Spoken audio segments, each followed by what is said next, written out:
অর্থাৎ ভগবান বাসুদেব থেকে শুভ ফলের উদয় হয়, কারণ সত্যগুণের উদয় হয়। কিন্তু ব্রহ্মা থেকে বা রুদ্র থেকে ওটি হয় না।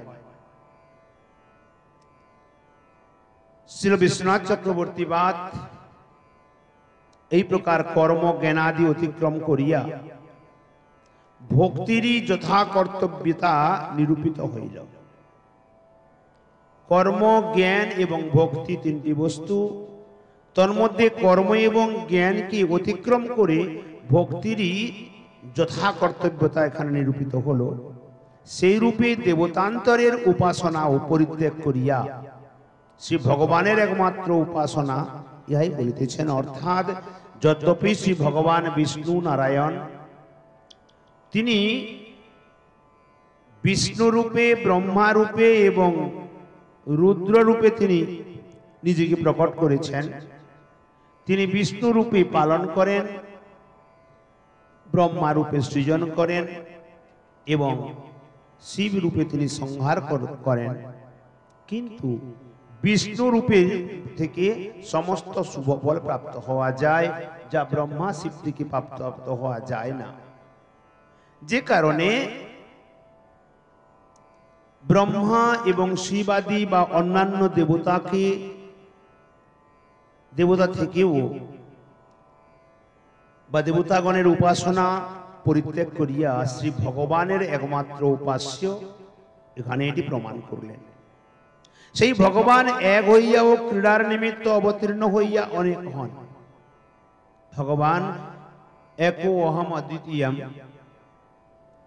হয়েও ক্রীড়ার নিমিত্ত জগতে তিনি অনেক হয়ে অবতীর্ণ হন। ভাগবতের দশম স্কন্ধে অক্রূর স্তুতিতে উক্ত হয়েছে, অন্যে বৈষ্ণব মন্ত্রে দীক্ষিত বৈষ্ণবগণ তোমার কহিত পঞ্চরাত্রাদি বিধানের দ্বারা তন্ময় হইয়া বাসুদেব, শঙ্কর্ষণ, প্রদ্যুম্ন, অনিরুদ্ধ, বেদী বহু মূর্তি তোমাকে এক নারায়ণ রূপে এক মূর্তি তোমারই যোজনা করিয়া থাকে। সেই ভগবানের চিৎশক্তি ও মায়া শক্তির দ্বারা দ্বিবিধ অবতার। চিৎশক্তির দ্বারা অবতীর্ণ মৎস্য, কূর্ম প্রভৃতি ভজনীয় এবং মায়িক শক্তির দ্বারা সত্য, রজ ও তমগুণে যে বিষ্ণু, ব্রহ্মা ও রুদ্র রূপ, তাহাদের মধ্যে বিষ্ণুই ভজনীয়। এই জন্য বলিলেন এখানে সত্য ইত্যাদি। এখানে যদিও একজন পুরুষ অর্থাৎ আদি পুরুষ শ্রী নারায়ণ এই বিশ্বের স্থিতি, সৃষ্টি ও প্রলয়ের নিমিত্ত সেই সত্যাদি গুণের দ্বারা যুক্ত হইয়াই হরি, বিরিঞ্চি অর্থাৎ ব্রহ্মা, হর এই ত্রিবিধ নামকে ধারণ করেন। মূলে হরায়তি হরেতি অর্থাৎ পরহ এই শব্দের অর্থ গুণ সমূহের দ্বারা যুক্ত হইলেও ভগবান নারায়ণ তুরীয়। সতরজতম তিনটি গুণের ঊর্ধ্বে তুরীয়। ভগবান নারায়ণ হলেন ত্রিগুণাতীত অর্থাৎ তুরীয়। নিজ অচিন্ত শক্তি বলে সেই সকল প্রকৃতির সত্য, রজ, তম গুণত্রয়ের বাইরে পৃথক রূপে অবস্থান করিয়াই তাহাদের অস্পর্শ হেতু পর অর্থাৎ অযুক্ত, তাহাদের দ্বারা যুক্ত নয়। এই অর্থ তাহাদের মধ্যে সত্য বিগ্রহ বাসুদেব। এই বাসুদেব হইতেই ভক্তগণের অভিলষিত মঙ্গল হইয়া থাকে।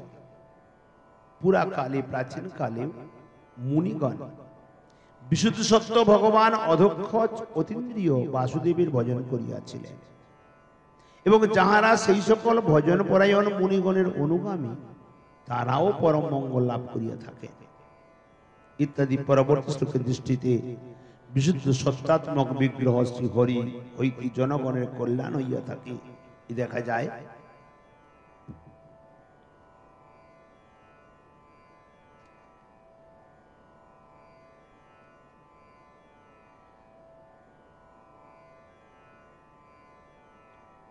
पाथिबद्दारुणो धूमस्तस्माद्दग्निस्त्रयीमयो तमस्सस्तो रजस्तस्मात् सत्यं यद्ब्रह्म दर्शनम। सत्य प्रवृत्ति ও প্রকাশ রহিত অর্থাৎ চেতনহীন জড় কাষ্ঠ হইতে প্রবৃত্তি স্বভাব হেতু বস্তুর ঈষৎ প্রকাশক ঈষৎ কর্ম সাধক ধূম শ্রেষ্ঠ। আভাস রূপ সেই ধূম হইতে আবার সাক্ষাৎভাবে বেদত্রযুক্ত ক্রিয়া সাধক এবং বস্তুর প্রকাশ বলিয়া অগ্নি শ্রেষ্ঠ। এবং এইরূপ প্রকাশ রহিত ও লয়াত্মক যে তমগুণ তদপেক্ষা সত্যের সান্নিধ্য হেতু রজগুণ শ্রেষ্ঠ। সেই সত্তাভাস রজগুণ হইতে সাক্ষাৎ প্রকাশক সত্যগুণ শ্রেষ্ঠ। যাহা সত্যগুণ তাহা ব্রহ্মের সাদৃশ্য রূপ গুণাবির্ভাব দ্বার স্বরূপ। অর্থাৎ এই জগতে তিনটি গুণ সত্য রজ তম। এই তিনটি গুণের মধ্যে তম অপেক্ষা সত্য শ্রেষ্ঠ, রজ শ্রেষ্ঠ, রজ অপেক্ষা সত্য শ্রেষ্ঠ।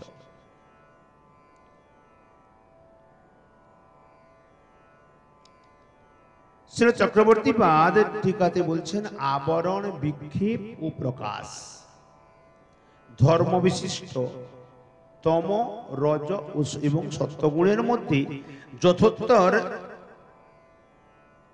অর্থাৎ তম গুণ হইতে রজগুণের ও রজগুণ হইতে সত্যগুণের শ্রেষ্ঠতা। মানুষের মধ্যেও দেখা যায় তমগুণী বৃত্তি যারা, তারা তমগুণ ভাবনা নিয়ে চলে। হিংসা, ঈর্ষা, দ্বেষ, কপটতা, ছলনা, লোলুপতা, লোভ ইতি করে পরশ্রী কাতরতা। তদপেক্ষা রজগুণ শ্রেষ্ঠ, যারা রাজসিক ভাবে চলে রজগুণ নিয়ে। তদপেক্ষা সত্যগুণ যে শ্রেষ্ঠ, যারা ভগবানের ভজন পূজন করে। তাই সেই রূপ সবসময় চিন্তন করতে হবে যে সত্যগুণ দ্বারা যারা পরিচালিত হই অধিকাংশ স্বরূপে অর্জুনকে বলছেন তিন গুণের ঊর্ধ্বে উঠতে। সেই রূপ বিশুদ্ধ সত্যময় সত্য স্বরূপের প্রতিকূল্যের অভাব দৃষ্টান্তের সহিত বলিতেছেন শত প্রবৃত্তি ও প্রকাশ রহিত, অর্থাৎ চেতন ধর্মহীন জড় কাষ্ঠ হইতে।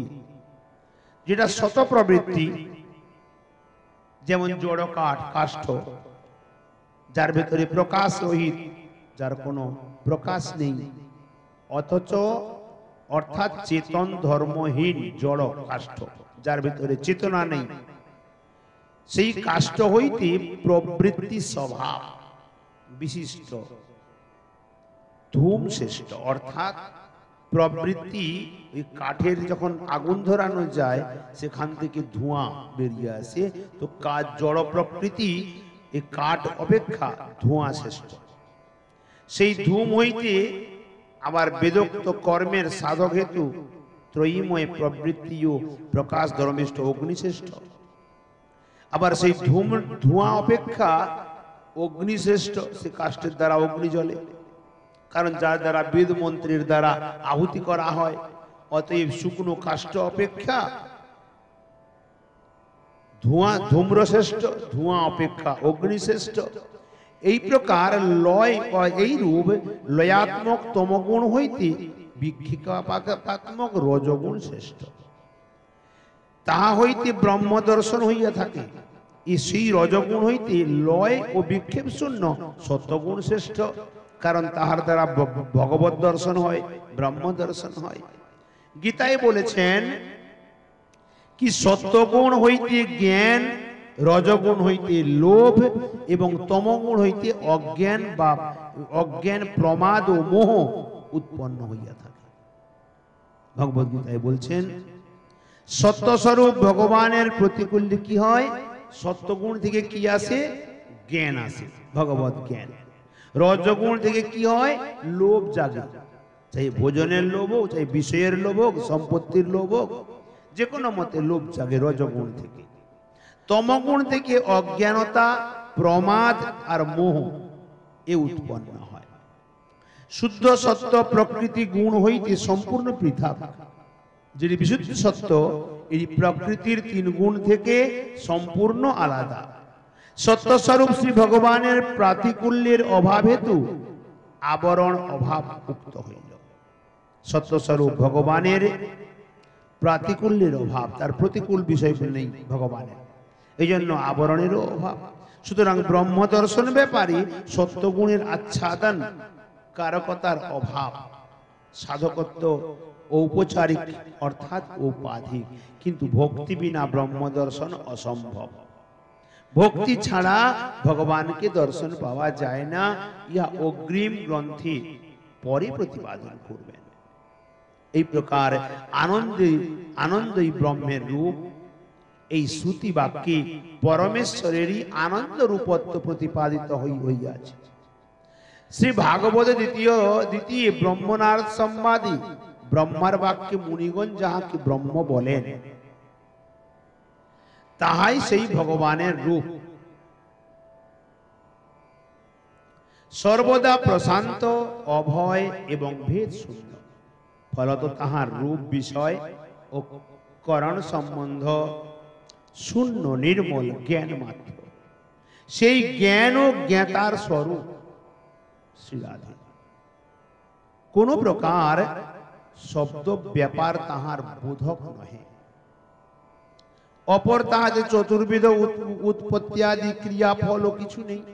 আর মায়াও তাহার অভিমুখে অবস্থিত করিতে লজ্জিতা হইয়া দূরে প্রস্থান করেন ইত্যাদি প্রমাণে মায়ার গুণ যে রজ, সত্য ও তম, ইহাদের পরমেশ্বরের স্পর্শে স্বাভাবিক সামর্থ্যের অভাববশত পরমেশ্বর নিজে স্বেচ্ছায় তাহাদের স্পর্শ স্বীকার করেন। করিলেও ব্রহ্মা বিক্ষেপ বিশিষ্ট, বিষ্ণু প্রকাশ বিশিষ্ট এবং শিব আবরণ বিশিষ্ট আনন্দ রহিয়াছেন। এক কথাতে স্বয়ং ভগবান নারায়ণ নিজেই বিষ্ণু রূপে, ব্রহ্মা রূপে এবং শিব রূপে প্রকটিত। তিনি বিষ্ণু রূপে পালন করেন, ব্রহ্মা রূপে সৃজন করেন, শিব রূপে বিনাশ করেন। তাই ব্রহ্মাতে রজগুণ, রজগুণের দ্বারা সৃষ্টি হয়, বিষ্ণুতে সত্যগুণ, সত্যগুণের দ্বারা পালন হয় এবং শিব শক্তিতে তমগুণ বা রুদ্র শক্তিতে যেখান থেকে সংহার হয়। তাই তম অপেক্ষা রজ শ্রেষ্ঠ, রজ অপেক্ষা সত্যগুণ শ্রেষ্ঠ। অর্থাৎ এখানে যেটি বলছেন, তমগুণ বিশিষ্ট যে শিব, উনি আবরণ বিশিষ্ট। ব্রহ্মাজি বিক্ষেপ বিশিষ্ট এবং ভগবান বিষ্ণু যিনি প্রকাশ বিশিষ্ট। এই জন্য আনন্দের প্রকাশযুক্ত সত্যগুণ থেকে অর্থাৎ ভগবান বিষ্ণু থেকে জীবের কল্যাণ হয়, রজ এবং তমগুণ থেকে কল্যাণ হয় না। যে কারণে ব্রহ্মা বা শিব সহ অন্যান্য দেবতাগণের উপাসনা এখানে নিরস্ত করলেন। যে সত্যগুণ থেকে জীবের কল্যাণ হয়, সত্যগুণ স্বরূপ ভগবান বিষ্ণুর আরাধনা করা উপযুক্ত এবং শ্রেষ্ঠ। যে কারণে অন্যান্য দেবদেবী বা ব্রহ্মা শিবাদির আরাধনা করা অনুপযুক্ত এখানে প্রমাণ করে। শিব কারণ শিব আবরণ বিশিষ্ট, ব্রহ্মাজি বিক্ষেপ বিশিষ্ট, রজগুণে বিক্ষেপ, আর বিষ্ণুতে প্রকাশ বিশিষ্ট জ্ঞান। অতএব বিষ্ণুই উপাস্য। এই জন্য আনন্দের প্রকাশ যুক্ত কোনো ক্ষতি নাই। যে কারণে বলছেন যে কোন ভক্ত যদি ভগবান বিষ্ণুর আরাধনা করা আরম্ভ করে, ওখান থেকেই ওর আনন্দ, জীবনে আনন্দ আরম্ভ হয়ে যায়। ওর দুঃখ দূরে যেতে ধীরে ধীরে আরম্ভ করে। যত অধিক থেকে অধিক ভজনে প্রবৃত্ত হবে, তত দুঃখ ধীরে ধীরে দূরে যাবে। অতএব বিষ্ণুই উপাস্য, ইহা বিবেচনীয়।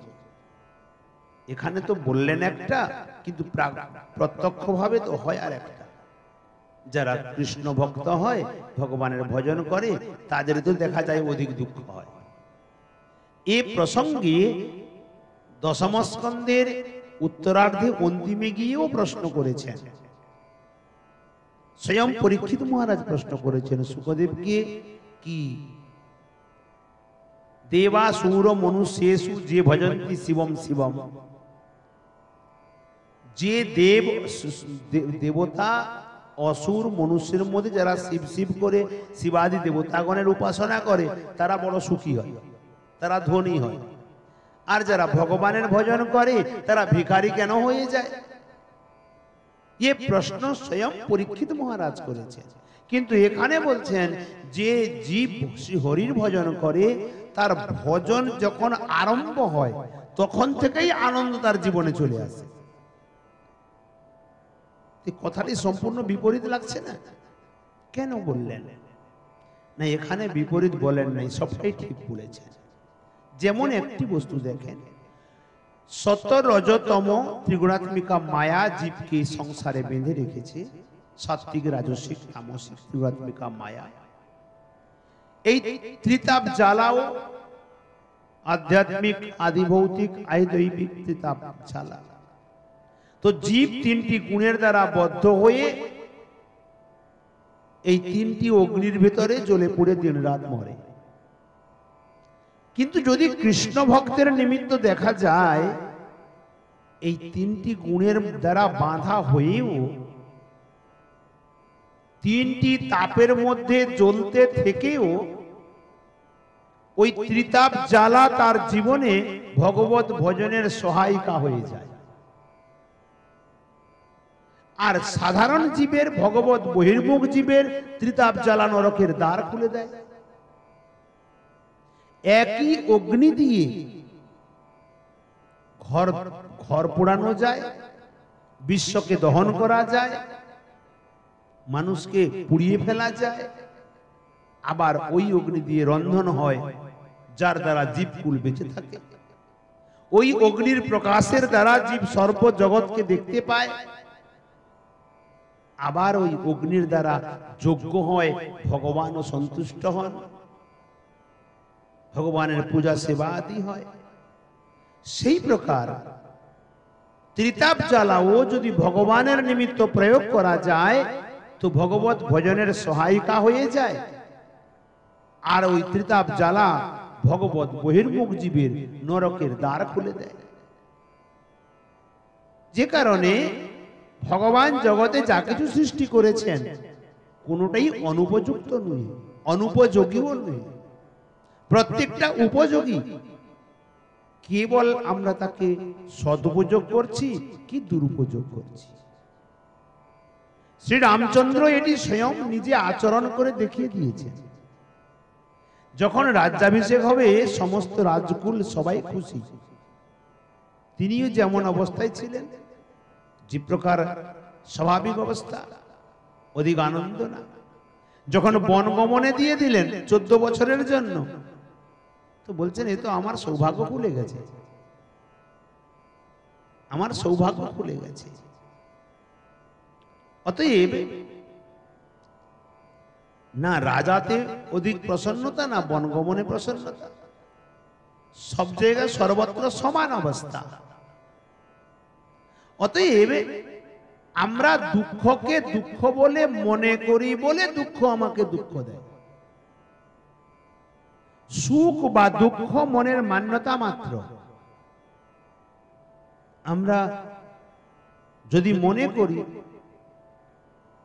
যথা গরম পড়েছে,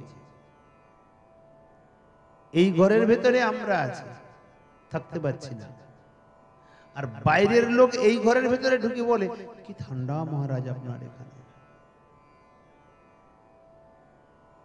সেও মানুষ, আমিও মানুষ, তাকে ঠান্ডা লাগছে আমায় গরম লাগছে কেন? কেবল মান্যতা মাত্র।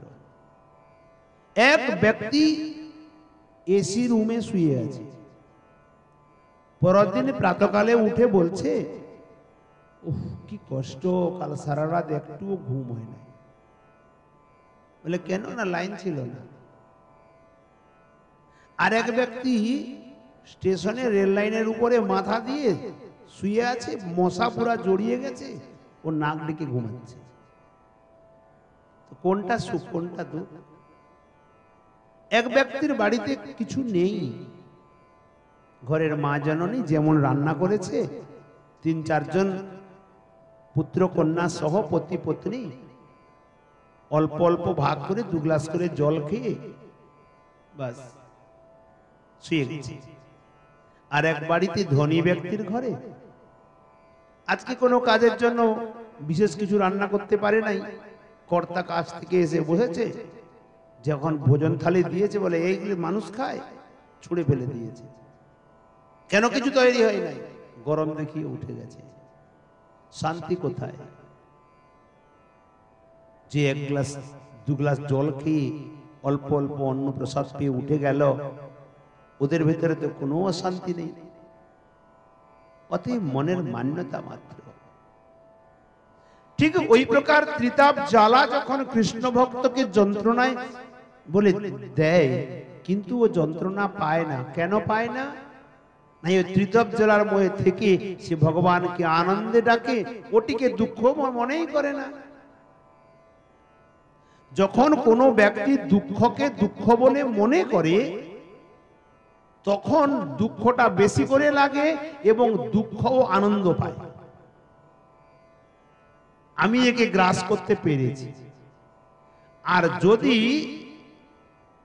দুঃখ পেয়েও সে দুঃখ অনুভব না করে, তখন দুঃখ দুঃখিত হয়ে চলে যায়। না, এখানে থেকে কোনো লাভ নেই, এ তো দুঃখই পায় না, কষ্টই পায় না। যেন যে অবস্থা আছে সেই অবস্থায় খুশি থাকে। কৃষ্ণ ভক্ত সর্বদা গোবিন্দের সেবা, পূজা, অর্চনা, ভজন, পূজন করে, তাই সর্বদা সুখী থাকে। সে দুঃখকে দুঃখ বলে মনে করে না, মনে করে না বলে তার কষ্ট হয় না।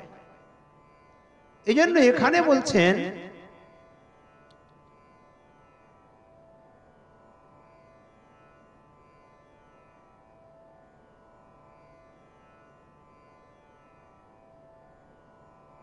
আবরণ, বিক্ষেপ ও প্রকাশ ধর্মনিষ্ঠ রজ এবং সত্যগুণের মধ্যে জগত্তর তমগুণ হইতে রজগুণের ও রজগুণ হইতে সত্যগুণের শ্রেষ্ঠতা। যখন দুঃখ থেকেও ভগবত ভজনে আনন্দ পায়, তখন সত্যগুণে চলে যায়। সেই বিশুদ্ধ সত্যময় সত্য স্বরূপের প্রতিকূলের অভাব দৃষ্টান্তের সহিত বলিতেছেন, সত্য প্রবৃত্তি ও প্রকাশ রহিত, অর্থাৎ চেতন ধর্মহীন জড় কাষ্ঠ হইতে প্রবৃত্তি সবেষ্ট ধূম শ্রেষ্ঠ। অতএব এই বিষয়ে কেহ কেহ বলেন কাষ্ঠে শুদ্ধ তেজের উপলব্ধি হয়, কিন্তু ধূমে তাহার অনুপলব্ধি বশত ধূম স্থানীয় রজগুণ হইতে দারু স্থানীয় তমগুণের শ্রেষ্ঠতা। তাহার কার্য সুষুপ্তিতেও কেবল আত্মানুভবেতু রজগুণ ব্রহ্মা এবং তমগুণ রুদ্রের মধ্যে রুদ্রই শ্রেষ্ঠ।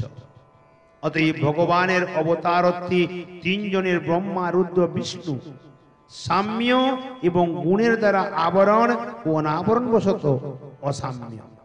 এই অভেদ ও ভেদ প্রতিবাদক পৌরাণিক গণের বাক্য সমূহ ও সঙ্গতি করিতে হইবে। এই বিষয়ে এই পুরুষই অসঙ্গ গুণের সহিত সঙ্গ রহিত, অর্থাৎ পরম পুরুষ ভগবান, তিনি সৃষ্টি করেও মায়া রহিত, মায়াতে তিনি লিপ্ত হন না। এই শ্রুতিবাক্য বশত যদিও পরমাত্মা এবং জীবাত্মা স্বরূপত গুণসঙ্গ রহিতই হয়, তথাপি পরমাত্মার চিন্মহোদৈত্য পরমেশ্বরত্ব শাস্ত্রন্ততীয় ও স্বেচ্ছালীলা শিরত্ব হেতু ভেদ বুঝিতে হইবে। স্বেচ্ছায় সকর্তৃক গুণস্পর্শ হেতু সম্ভূত হইলে গুণের কার্য ক্রোধাদিমত্ব থাকিলেও আত্মারামত্ব, অসংসারিত্ব এবং নিজ অজ্ঞানের নাশ হয়। ভেজিরে মুনয়ো থাগ্রে ভগবন্ত মধুক্ষজম,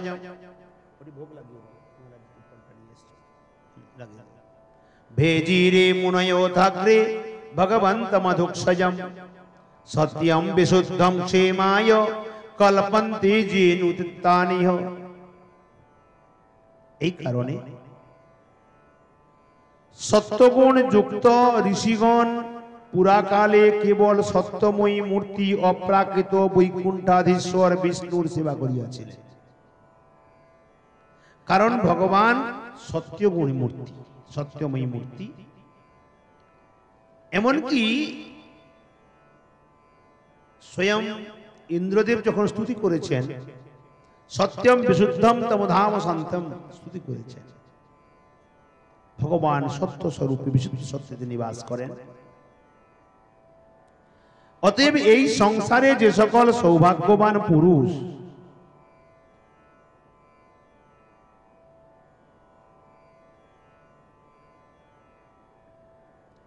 এই সংসারে যে সকল সৌভাগ্যবান পুরুষ সেই ভজন পর মুনিগণের অনুবর্তন করেন, তাহাদেরও অনুষ্ঠান চরম কল্যাণের নিমিত্তই কহিত হয়। কি বললেন? এই সংসারে যে সকল সৌভাগ্যবান পুরুষ সেই মুনিগণকে অনুবর্তন করেন, মুনিগণের আনুগত্য বা ওই পথে চলেন,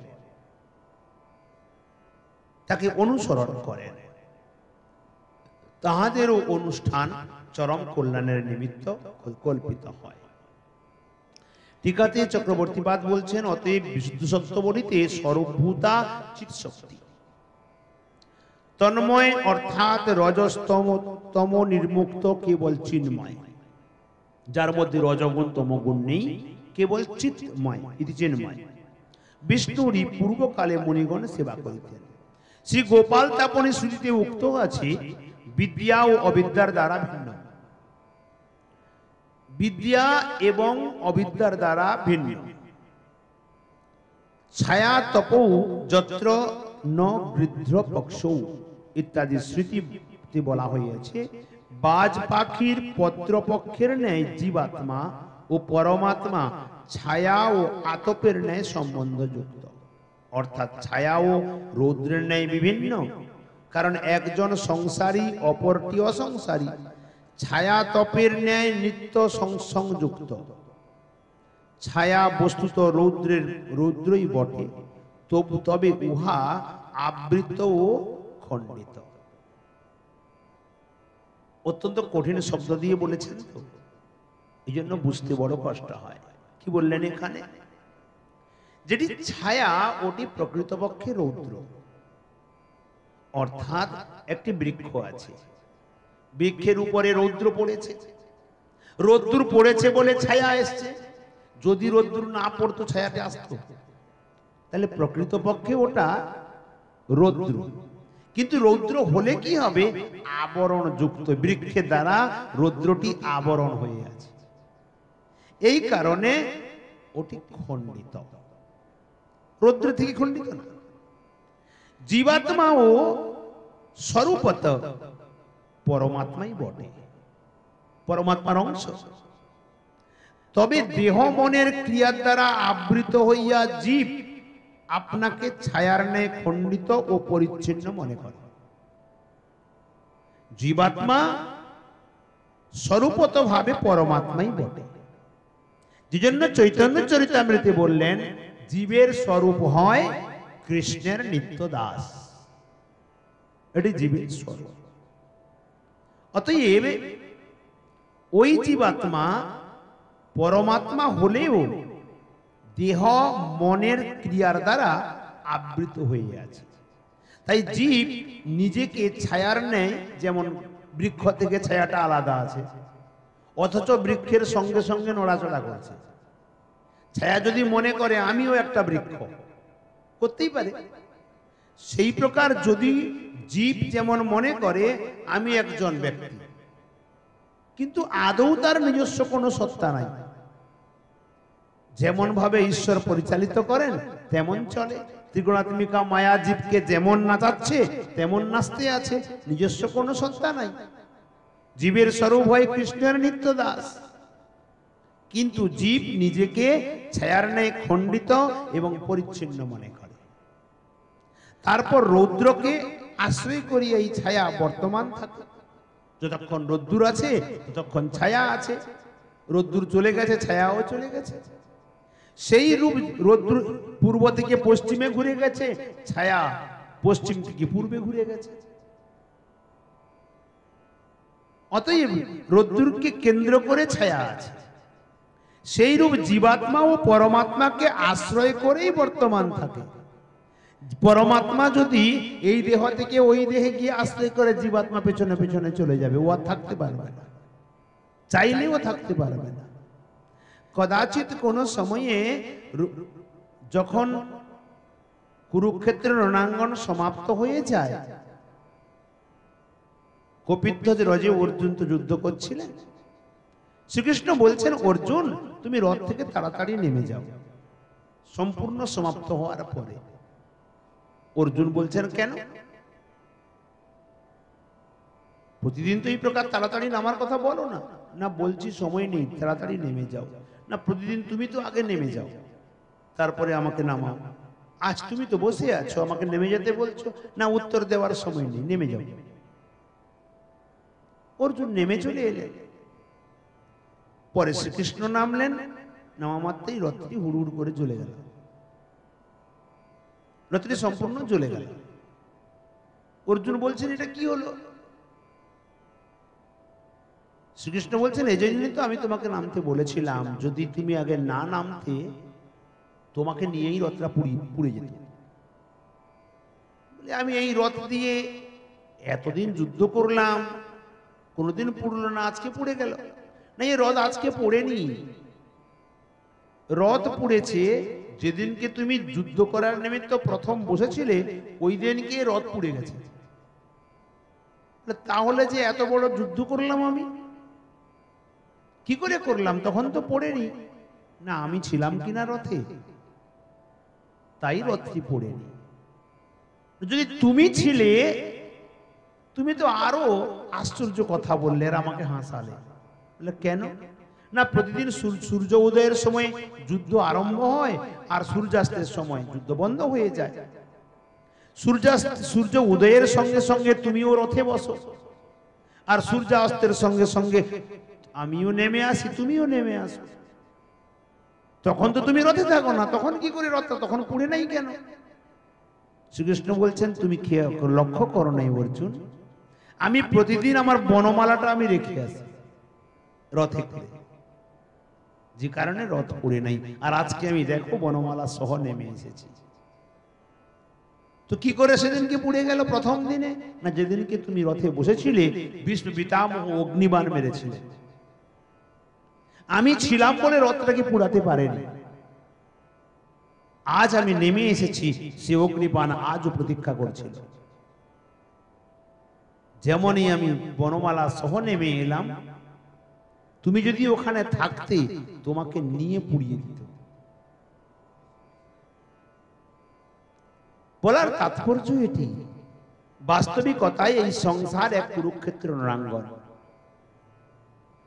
দশম স্কন্ধে স্বয়ং বসুদেবজি কংসকে বলেছেন, মৃত্যুর জন্মবতাম রাজন দেহেন সহজায়তে অদ্যবাব্দ সুতন্তে বা মৃত্যুর বৈ প্রাণিনাম ধ্রুবম।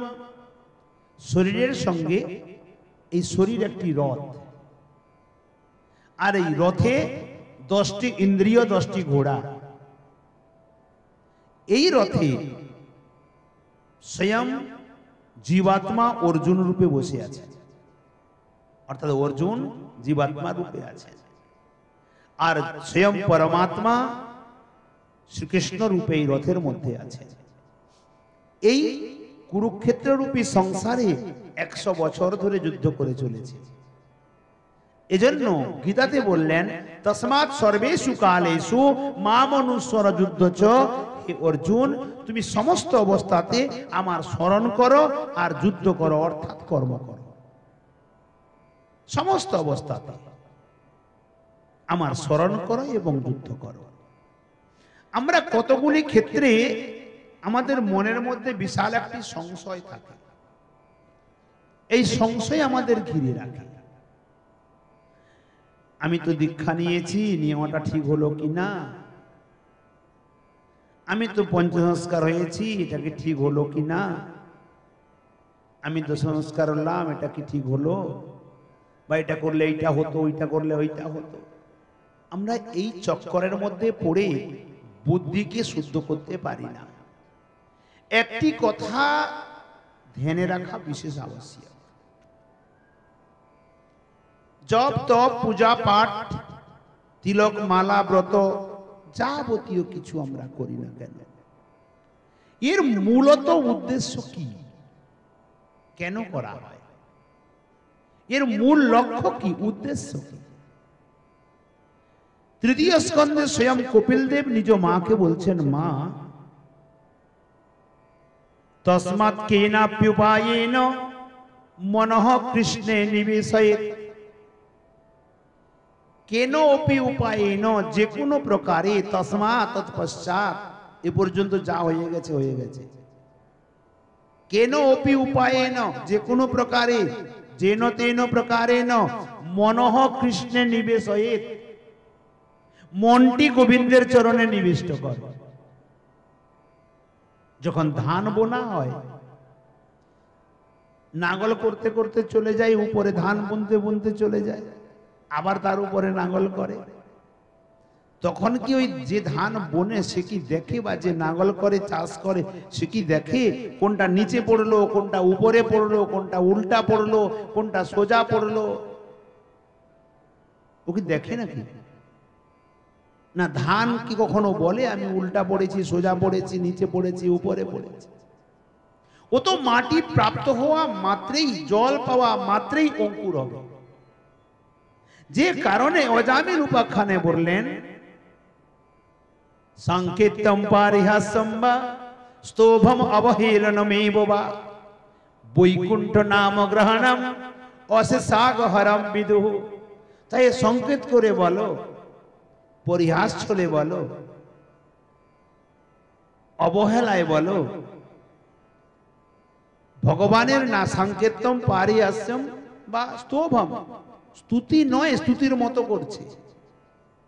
যেমন করে বলি না কেন, বৈকুণ্ঠ নাম, ভগবত গুণ নাম মুখে উচ্চারণ মাত্রই অশেষ জন্মের পাপকে তৎক্ষণাৎ নষ্ট করে।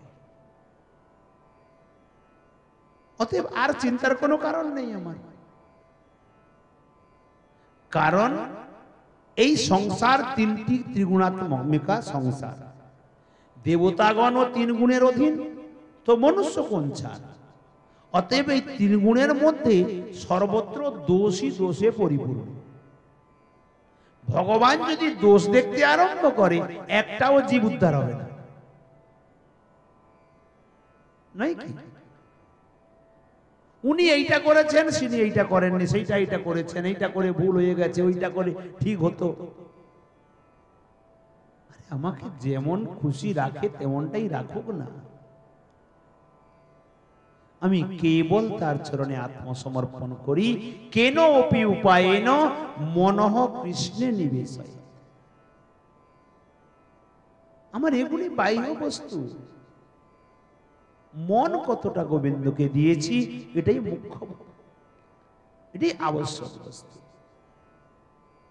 তাকে ধরে কতটা রেখেছি, তার হয়েছি কতটা, সে আমার কতটা জানার দরকার নেই, আমি তার কতটা হয়েছি এটা জানার দরকার আছে। অতএব এগুলি গৌণ বস্তু, এগুলি মুখ্য বস্তু না। ওদের শরীর যখন জন্ম নিয়েছে, তার সাথে সাথে মৃত্যু দেবীও জন্ম নিয়েছে, অর্থাৎ অগ্নিবাণ মারা হয়ে গেছে। অদ্য বাপ শতান্তে বা মৃত্যুর বই প্রাণী নাম ধ্রুবম। তাই আজ হোক, 1 বছর পরে হোক, 100 বছর পরে হোক, মৃত্যু সুনিশ্চিত। অগ্নিবাণ মারা হয়ে গেছে, শরীরের সাথে সাথে মৃত্যু দেবীও চলতে আছে। ছোটবেলায় এইটুকু শরীর ছিল, আছে, মরে গেছে, তারপরে একটু বড় হলো, তারপরে বড় হলো, তারপরে বড় হলো, ওগুলি বাল্য, পৌগণ্ড, কৈশোর, যৌবন সব চলে গেছে, সব মরে গেছে। মৃত্যুদেবী এগুলিকে নিয়ে নিয়েছে। বাকি যখন অন্তিমে সম্পূর্ণটা নেবে, অবস্থার পরিবর্তন মাত্র। অতএব অগ্নিবাণ তখনই পুড়িয়ে দেবে, পরমাত্মা বেরিয়ে চলে যাবে। জীবাত্মা যদি বলে না এই ঘরটা সুন্দর আমি থাকবো, তো ওকে সহ পুড়িয়ে দেবে। একটা প্রত্যক্ষ প্রমাণ বলি। মনে করেন এক ব্যক্তি মরে গেছে, তাকে শ্মশানে নিয়ে গেছে, চিতায় শুইয়ে দিয়েছে, তার উপরে কাঠ কাষ্ঠ আদি সব দিয়ে দিয়েছে, অগ্নি সংযোগ করতে গেছে, এমন সময়ে কাঠ আদি ঠেলে উঠে পড়ে যদি বলে এই আমি মরিনি বেঁচে আছি, লোকে ভূত ভূত বলে ছেড়ে দৌড় দিয়ে পালাবে। কেন? তাকে মেনে নিতে পারবে না। সকাল থেকে মরে পড়ে আছে, ডাক্তারও বলে দিয়েছে এই মৃত ঘোষিত হয়ে গেছে, বলবে এটা ভূত ভূত বলে দৌড়ে পালাবে। অর্থাৎ শরীর থেকে পরমাত্মা বেরিয়ে চলে গেলে জীবাত্মা যদি থেকে যায় তাকে সংসার কদাপি মেনে নিতে পারে না। সর্বদেহে ধাতু রূপে বৈশ্য কৃষ্ণ শক্তি, তাহা শোনে করে স্নেহ, তাহা নেশে ভক্তি। যত দেখো রাজা দিব্য দিব্য কলেবর, কনক ভূষণ গন্ধ চন্দনে সুন্দর, কোথা যায় সর্বাঙ্গের সৌন্দর্য চলিয়া, কেহ ভস্মাকার কারে এড়েন পুতিয়া। যে বাপের কোলে পুত্র থাকে মহাসুখে, ধাতু গেলে সেই পুত্র অগ্নি দেয় মুখে। আজি যারে নমস্করি করি মান্য জ্ঞান, ধাতু গেলে তারে পরশিলে করি স্নান। ধাতু সংজ্ঞা কৃষ্ণ শক্তি বল্লভ সবার, দেখি ইহা দুসুখ আছে শক্তিকার। তো ধাতু সংজ্ঞা হলো কৃষ্ণ শক্তি, পরমাত্মা শক্তি। আর পরমাত্মা শক্তি চলে গেলে জীবাত্মার কি মূল্য আছে? অর্থাৎ শ্রীকৃষ্ণ বলছেন অর্জুন আমি নিচে নেমে এসেছি, তুমি থাকলেও তুমি থাকতে পারবে না। তাই এখানে ওই কথাটি বললেন কি, ছায়া এবং রোদ্দুর। রোদ্দুর চলে গেলে ছায়া থাকে না, সেই প্রকার সত্য জ্ঞান অনন্ত আনন্দ মাত্র এবং বিজাতীয় ভেদ রহিত ও সদা এক মূর্তিধারী বৎস ও পালক সকলের যে প্রভূত মহাত্মা বিষ্ণু শরীরের মায়াতীত্ব বলিয়া মায়া শক্তির বৃত্তি রূপা বিদ্যাই বিশুদ্ধ শব্দের বাচ্য, এই রূপে ব্যাখ্যা কখনো যুক্তিযুক্ত নহে। কেবল ঋষিগণের সেই বিশুদ্ধ সত্যময় অপ্রাকৃত বৈকুণ্ঠাধীশ্বর বিষ্ণুরই সেবা করিয়াছিলেন তাহা নহে, যাহারা সেই সকল মুনিগণের অনুবর্তন করেন, সেই সৌভাগ্যবান পুরুষগণও এই সংসারে চরম মঙ্গলের জন্য কল্পিত হন, যারা তাদের পন্থকে ধরেন। মুমুক্ষব ঘোর রূপান হিত্বা ভূতপতি নথ নারায়ণ কলহ সন্তা ভজন্তে জন্যসূয়ব। অতএব ভয়ঙ্কর আকৃতি পিতৃভূত প্রজাপতি প্রভৃতিকে ত্যাগ করিয়া অনর্থ নিবৃত্তিছু অনিন্দক অসত্যস্নাসী অসতৃষ্ণাহীন শান্ত সাধুগণ নারায়ণের অবতারগণের আরাধনা করে। কি বললেন এখানে? অতএব ভয়ঙ্কর আকৃতি পিতৃগণ ভূতগণ প্রজাপতি আদিকে পরিত্যাগ করিয়া, তারা ভয়ঙ্কর আকৃতি হয়। অনর্থ নিবৃত্তিচ্ছু, যাদের অনর্থ নিবৃত্তি হয়ে যাবে ইচ্ছা যাদের অন্তরে আছে, তারা অনিন্দক, কারণ নিন্দা করে না। অসতৃষ্ণাবিহীন, যার মধ্যে অসতৃষ্ণা নেই, শান্ত যে সাধুগণ নারায়ণের অবতারগণের আরাধনা করে, ভগবান নারায়ণের যারা অবতার তাদেরও আরাধনা করে। চক্রবর্তীবাদ বলছেন ভূতপতিন বলিতে পিতৃভূত প্রজাপতিগণকেও বোঝায়, বুঝতে হইবে। অনসূয়া পরায়ণ বলিতে অন্য দেবতাদের যাহারা নিন্দা করেন না। ভগবানের ভজন করো ঠিক আছে, কিন্তু কারো নিন্দা করতে পারবে না, এই প্রকার। রজস্তম প্রকৃতয়ঃ সমশীলা ভজন্তি বৈ পিতৃভূত প্রজেসাদেন শ্রীঐশ্বর্য প্রজেপ্সবঃ। রজস্তম স্বভাব যুক্ত, সুতরাং পিতৃভূত প্রজাপতি প্রভৃতি স্ব স্ব ইষ্ট দেবতাগণের সমস্বভাব বিশিষ্ট কি বললেন? রজস তম, রজগুণ এবং তমগুণ স্বভাবযুক্ত, সত্যগুণ নেই। সুতরাং পিতৃভূত প্রজাপতি প্রভৃতি স্ব স্ব ইষ্ট দেবতাগণের সমস্বভাব বিশিষ্ট জনগণ, যারা এই পিতৃভূত প্রজাপতির আরাধনা করে, তাদেরও ওই প্রকার ধরনের স্বভাব, ওই ধরনের।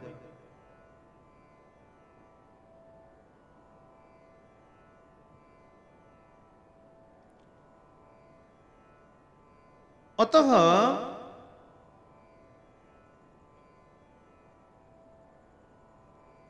স্ব ইষ্ট দেবতাগণের স্বভাব বিশিষ্ট জনগণ লক্ষ্মী বিত্ত পুত্রকামী হইয়াই ওই সকল ফলদাতা পিতৃ প্রভৃতি ইতর দেবতাগণের যজন করে। টিকাতে বলছেন বিশ্বনাথ চক্রবর্তী, প্রকৃতি শব্দের অর্থ হলো স্বভাব। অতএব পিতৃভূত প্রজাপতি প্রভৃতির সহিত সমান স্বভাবযুক্ত যাহারা, যাদের যেমন স্বভাব সেই স্বভাবযুক্ত দেবতাগণের আরাধনা করে। শ্রিয়া শব্দ এখানে সহার্থ তৃতীয়া।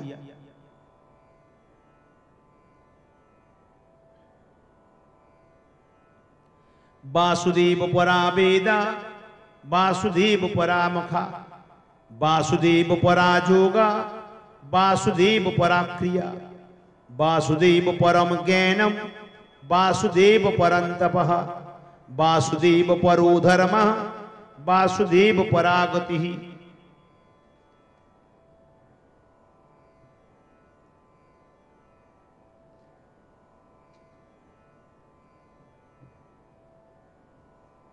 কর্ম জ্ঞান ভক্তি কাণ্ডাত্মক বেদ চতুষ্টয়। চারটি বেদকে তিনটি কাণ্ডে ভাগ করা হয়েছে, জ্ঞান কাণ্ড, কর্মকাণ্ড আর উপাসনা কাণ্ড বা ভক্তি কাণ্ড। এই কর্ম জ্ঞান ভক্তি কাণ্ডাত্মক বেদ চতুষ্টয় বাসুদেব তাৎপর্য বিশিষ্ট। বেদোক্ত নিখিল যজ্ঞ সমূহ যজ্ঞেশ্বর বিষ্ণু তাৎপর্য বিশিষ্ট। যোগ শাস্ত্র সমূহ যজ্ঞেশ্বরেশ্বর বিষ্ণু তাৎপর্যময় এবং যোগ শাস্ত্র শাস্ত্রিত অনুষ্ঠান সমূহ বিষ্ণু ভক্তি তাৎপর্যময়। এই প্রকার জ্ঞান শাস্ত্র বাসুদেবকেই লক্ষ্য করে। কি বললেন এখানে? বাসুদেব পরা বেদা। বেদের যে তিনটি কাণ্ড হলেও ভগবান বাসুদেবকেই তিনটি বেদের লক্ষ্য, যে সর্বশ্রেষ্ঠ কে? ভগবান বাসুদেব। যজ্ঞের আরাধ্য দেবতা কে? ভগবান বাসুদেব। যোগের আরাধ্য দেবতা কে? ভগবান বাসুদেব। ক্রিয়া কর্মকাণ্ডের আরাধ্য কে? ভগবান বাসুদেব। জ্ঞান জ্ঞান পরম জ্ঞানের আরাধ্য কে? না ভগবান বাসুদেব। পরম তপস্যার আরাধ্য কে? না ভগবান বাসুদেব। এই প্রকার পরম ধর্মের আরাধ্য ভগবান বাসুদেব। আর গতি পরম গতিকে না সেও ভগবান বাসুদেব। অতএব দানরতা দানব্রতা বিষয়ক ধর্মশাস্ত্র হরিভক্তিকে উদ্দেশ্য করে। স্বর্গাদি লোক লাভজনিত অনিত্য সুখ পরিত্যাগ করিয়া হরিভক্তিরূপ নিত্য আনন্দকেই লক্ষ্য করে। বিশ্বনাথ চক্রবর্তীবাদ বলছেন, পূর্বপক্ষ যদি বলেন, দেখুন বেদী পিত্রাদি ভজনীয় বলিয়া উক্ত হইয়াছে, বেদেই পিতৃ অর্চনের কথা বর্ণনা আছে। সেদিনকে এক পণ্ডিত বড় সুন্দর করে বর্ণনা করছিলেন যে যদি পিতৃপক্ষে আপনারা পিতৃগণের শ্রাদ্ধ না দেন আপনাদের পিতৃদোষ লাগবে। নাম বলছি না, পরে বলবে। তো পিতৃদোষ লাগবে এবং আপনাদের বংশ বিনাশও ঘটতে পারে। আমাদের বৃন্দাবনেও দেখা যায় অনেক বিদ্বান পণ্ডিতগণ পিতৃপক্ষকে পালন করেন 15 দিন ধরে। কিন্তু এখানে বলছেন দেখুন টিকাতে পূর্বপক্ষ মানে নাস্তিক যারা তারা বলছে বেদেই পিতৃ আদি ভজনীয় বলিয়া উক্ত হইয়াছে, তাই পিতৃপক্ষ পালন করতে হয়। তাহাদের অর্থাৎ পিতৃ আদির উপাসকগণের দোষ কোথায়? তারা যদি পিতৃ উপাসক করে দোষ কোথায়? তার উত্তরে বলছেন বাসুদেব পরা। কর্ম এবং জ্ঞান কাণ্ডাত্মক বেদ চতুষ্টয় বাসুদেবী তাৎপর্য বিশিষ্ট। যদি পিতৃ অর্চন প্রশ্ন ওঠে তো জগতের পিতা কৃষ্ণ জেনা ভজে বাপ পিতৃদ্রোহী পাতকীর জন্ম জন্মতা। জগতের পিতা তো কৃষ্ণ, অনন্ত জন্ম তার ভজন তো করি নাই। শ্রীমদ ভাগবতে একাদশ স্কন্ধে শ্রী ভগবান উদ্ধবকে বলছেন এই বেদ নামনি বাণী প্রলয়কালে নষ্ট হইয়াছিল। অনন্তর সৃষ্টির আদিতে আমি প্রজাপতি ব্রহ্মাকে যাহাতে আমার সর্ব ধর্ম কহিত হইয়াছে সেই বেদবাণী বলিয়াছে।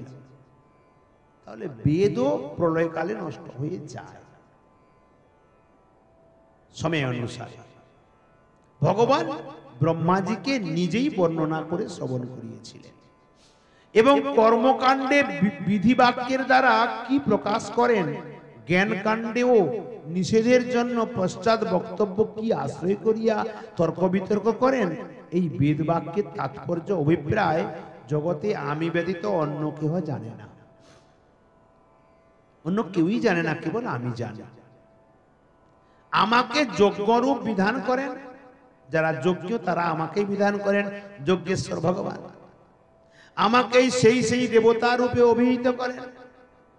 আকাশ আদি প্রপঞ্চ আমা হইতেই পৃথক অথবা অভিন্ন ইহা বিকল্পনা করিয়া নিরাকৃতি করেন, তাহাও আমি, আমা হইতেই অভিন্ন কিছু নাই। নিখিল বেদের অভিপ্রায় এইরূপই যে যেহেতু বেদ পরমার্থরূপ আমাকে আশ্রয় করিয়া কর্মযোগ জ্ঞানযোগ প্রভৃতি বিভিন্নতা প্রকাশ করে, সব কিন্তু ভগবানকে আশ্রয় করে। মায়া মাত্র ইয়া পরিয়ার পূর্বক ইহলোকে নানা কিছু নাই, এইরূপ প্রতিষেধ করত নিবৃত্ত ব্যাপার হন ইত্যাদি শ্রী ভগবানের উক্ত অনুসারে তাহারা বেদের তাৎপর্য না বুঝিয়াই পিতৃ আদির ভজন করেন। এই ভাব বেদের যে বাস্তবিক অর্থ ওটি বুঝতে চায় না। চৈতন্য চরিতামৃতে মধ্যলীলা 22 পরিচ্ছেদে বলছেন, এই তো কহিল সম্বন্ধ তত্ত্বের বিচার, বেদ শাস্ত্রে উপদেশ কৃষ্ণ এক সার। জগতে যত সম্বন্ধ আছে সমস্ত সম্বন্ধের ঊর্ধ্বে কৃষ্ণ সম্বন্ধই সর্বসার। অতএব পিতৃপুরুষগণকে শ্রাদ্ধ দেওয়া বা প্রসাদ অর্পণ করা এতে কোনো দোষ নেই, কিন্তু ভগবত অর্চনকে ছেড়ে দিয়ে পিতৃ অর্চন করা এ দোষাবহ আছে। ভগবানকে বাদ দিয়ে কেবল পিতৃ অর্চন করা, এই পিতৃপক্ষ চলছে, এখন কোনো ঠাকুরজির ভজন পূজন হবে না, এখানেই সমস্যা দাঁড়িয়ে গেল। যথা স্বয়ং অর্জুন কুরুক্ষেত্র যুদ্ধের পরে শ্রীকৃষ্ণকে একদিন বলছেন, হে কৃষ্ণ, আমার মনটা ভালো লাগছে না, আমাকে একদিন গঙ্গা স্নানে নিয়ে চলো না।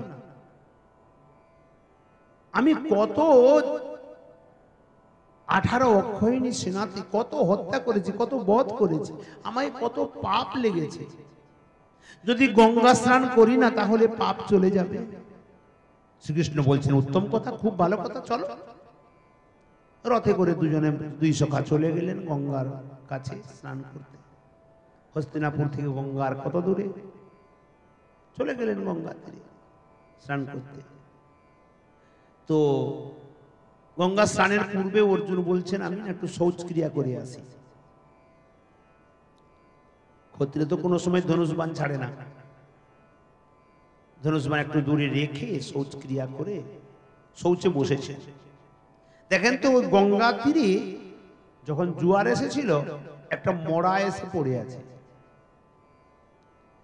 তো শ্রীগাল এসে গোটা শুকতে আছে। মাথা থেকে পা পর্যন্ত একটু শুকলো, অর্জুনের দিকে তাকালো আর দৌড় দিয়েছে। অর্জুন ডাক দিয়ে বলছেন, এই মূর্খ শৃগাল, আমাকে দেখে ভয় পাচ্ছিস কেন? তোর ভোজন তুই কর। বলা মাত্রই শৃগাল ঘুরে পড়েছে। আমাকে মূর্খ বলছো? আরে তোমার মতো মূর্খ তো এই ব্রহ্মাণ্ডে দ্বিতীয় কেউ নেই। অর্জুনকে মূর্খ বলা মানে সামান্য কথা না। অর্জুন উঠে পড়েছে। কি বললি? আমি মূর্খ? বলে হ্যাঁ, তোমার মতো গণ্য মূর্খ জগতে দ্বিতীয় নেই।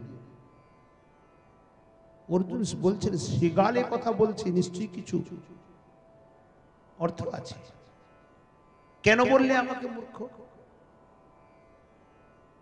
তুমি আমাকে মূর্খ বললে কেন বলো? না তোমার খাদ্য তো এই সব, তুমি কেন খাচ্ছ না?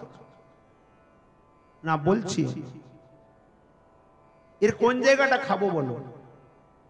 মুখে হরিনাম করে নাই, কানে হরিনাম শ্রবণ করে নাই, মাথা ভগবানের চরণে সাধুগুরু বৈষ্ণবের চরণে প্রণাম করে নাই, হাতের দ্বারা সাধু সেবা ভগবত সেবা কিছুই করে নাই, পায়ে হেঁটে পরিক্রমা করে নাই, ভগবত তীর্থস্থল দর্শন করে নাই, চক্ষু দিয়ে ভগবানকে দর্শন করে নাই, জিহ্বাতে প্রসাদ গ্রহণ করে নাই, নাম হরিনাম সংকীর্তন করে নাই, সম্পূর্ণ শরীরের দ্বারা ভগবানের কোনো সেবা করে নাই, তুই এর কোন জায়গাটা খাদ্যের যোগ্য? অর্থাৎ ভগবত ভজন বিহীন শরীর শৃগাল কুকুরেরও অভক্ষ্য। আচ্ছা ঠিক আছে, আমাকে মূর্খ বললে কেন? তোমার লজ্জা করে না? তোমার এতটুকু লজ্জা করে নাই? আরে যার চরণ থেকে সাক্ষাৎ মাতা মা গঙ্গার উৎপত্তি, সে তোমার রথের সারথি, তোমার সখা, তুমি তার চরণে নিত্য নিরন্তর আছো। যার চরণে প্রণাম করলেই সমস্ত পাপ থেকে মুক্তি হয়ে যায়, তার চরণে নিত্য নিরন্তর থেকেও তাকে নিয়ে যাচ্ছ গঙ্গা স্নানে। তোমার পাপ আছে, তোমার মতো মূর্খ জগতে দ্বিতীয় কেউ আছে? অর্জুন শৃগালকে হাত জুড়ে প্রণাম করলেন, দৌড়ে গিয়ে শ্রীকৃষ্ণের চরণে পড়ে গেছেন, সখা আমার অপরাধ হয়ে গেছে, ক্ষমা করে দাও। কৃষ্ণ ভক্ত কৃষ্ণকে ছেড়ে দিয়ে যদি পিতৃগণ, ভূতগণ, যক্ষ রক্ষগণ সবার পূজা সেবা করে, গ্রহগণের পূজা করে, এদের দোষ থেকে নিবৃত্তি পাওয়ার জন্য, তো কৃষ্ণ ভক্ত আর থাকলো কোথায়? আর কৃষ্ণ ভক্ত থাকলো কোথায়? গোপীগণ বলছেন, কৃষ্ণ গ্রহ গ্রহিতাত্মা, যার আত্মাকে কৃষ্ণ রূপী গ্রহ একবার গ্রাস করে নিয়েছে, শনি রাহু কেতু তার কি করবে, কোন কাজে? দুঃখ দেয় দিক, গোবিন্দ আছে না, শনি রাহু কেতু দুঃখ দিতে পারে না। বলে তাহলে যে দুঃখ পায় না, এই প্রারব্ধ। এমনকি প্রারব্ধ কর্ম জীবের যদি কৃষ্ণ ভক্ত হয়, তার ভজনের সহায়ক হয়ে যায়। দুঃখ রূপে আসে আর ভজনের সহায়ক হয়ে যায়, প্রারব্ধ কর্ম। কিন্তু যদি অভক্ত হয়, কৃষ্ণ বহির্মুখ হয়, প্রারব্ধ কর্ম ভোগ করে নরকে চলে যায়। যে কারণে এখানে বললেন যে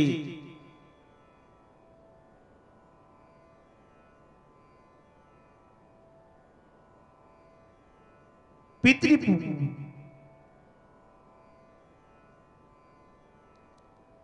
বেদের তাৎপর্য না বুঝিয়াই পিতৃ আদির ভজন করেন।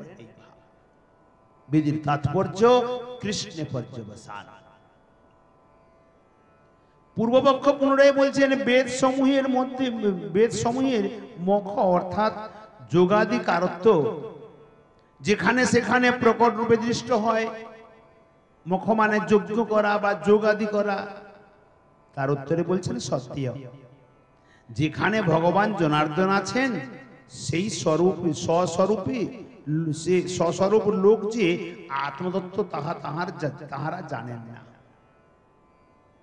ভগবান স্বয়ং যেখানে জনার্দন আছেন, উনি তো স্বস্বরূপে, তিনি তো আত্মতত্ত্ব, ওই ব্যক্তিগণ ওটা জানে না।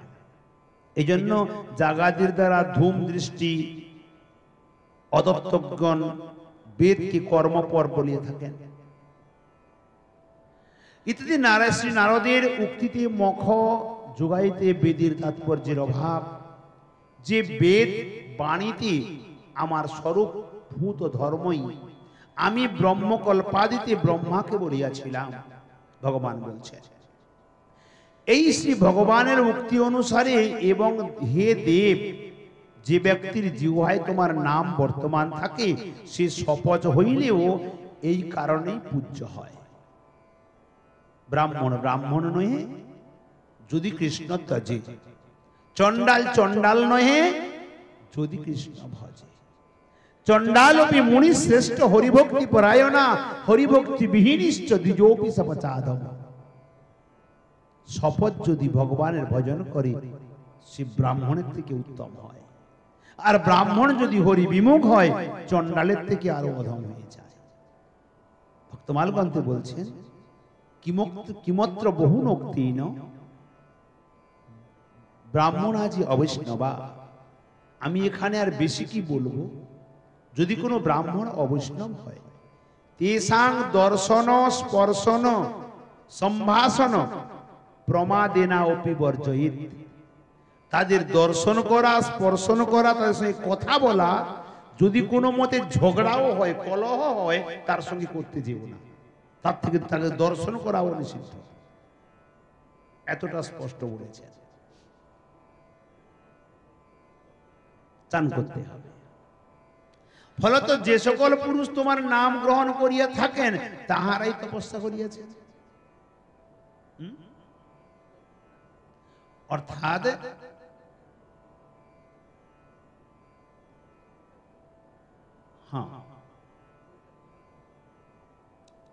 যারা যজমানি, কৃষ্ণ ভক্তি নষ্ট যদি করতে হয় কোন যজমানি ব্রাহ্মণের বাড়ির অন্ন খাইয়ে দিলে কৃষ্ণ ভক্তি চলে যাবে। যারা বিবিধ দেবদেবীর পূজা করে বা শ্রাদ্ধ শান্তি থেকে চাল নিয়ে সেদিকে ভোগ রান্না করে খায়, ওই অন্ন যদি খাওয়াই দেওয়া যায় বাস কৃষ্ণ ভক্তি নাশ হয়ে যাবে।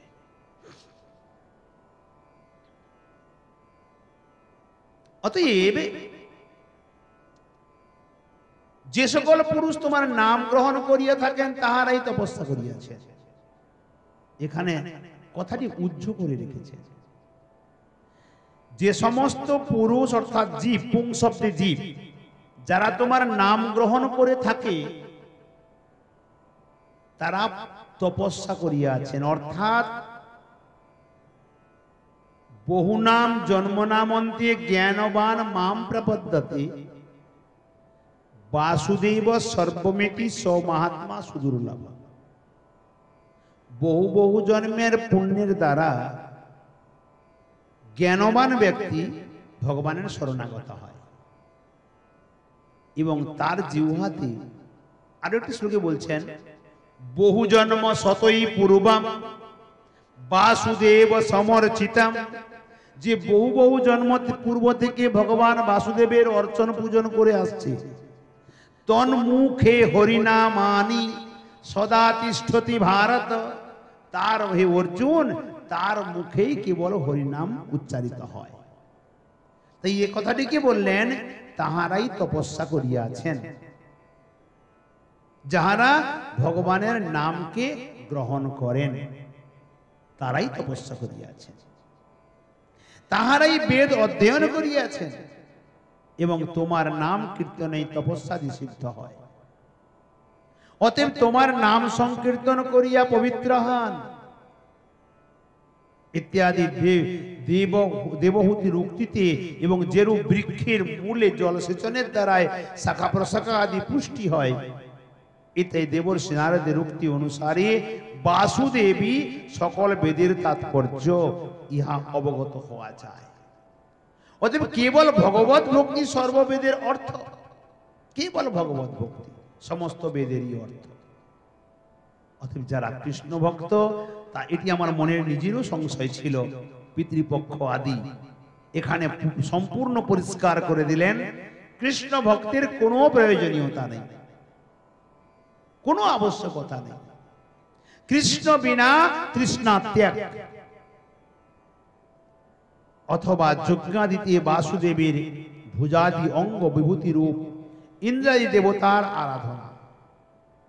উহা বাসুদেব পরত্ব ইহা আদি ভরত মহারাজের চরিত্রে প্রসিদ্ধ।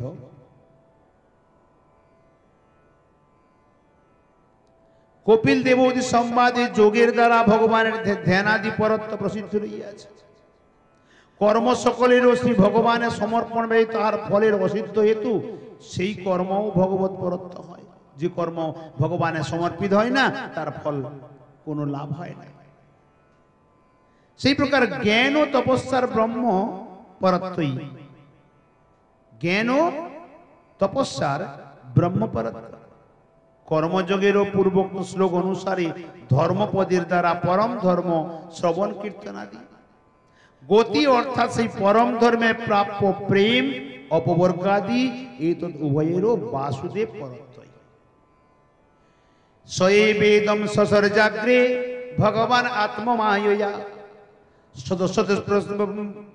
সদসতেরপয়া চাসৌ গুণময়্যা গুণো বিভু তয়া বিলসিত স্বেষু গুণেষু ভগবানেব অন্তঃ প্রবিষ্ট ইয়া ভাতি বিজ্ঞানেন বিজিম্বিতঃ যথা হ্যবহিতো বহ্নির দারুষ্যেকঃ সযোনিষু নানেব ভাতি বিশ্বত্মা ভূতেষু চ তথাপমান।